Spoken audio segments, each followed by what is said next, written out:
Hey guys, Cooper here, Diesel Power Products. In the warehouse today with PPE, and we've got another fabulous stainless steel part here on the bench. Tell us a little bit about it.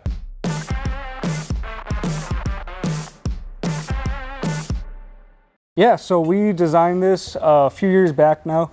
We're just constant need for things for you Duramax guys out there. So it's a great upgrade, something that's going to last you long, help gravitate away from that cavitation that happens on those normal steel parts. So the 304 stainless is what's really going to give you guys a good quality upgrade in our cooling systems that we have available for Duramaxes. This one here is specifics for the LOI, but we do have them for LB7, LOI, LBZ, for all you 6.6 guys out there. Nice. If you have any questions on this product, check the link in the description or visit the website, dieselpowerproducts.com.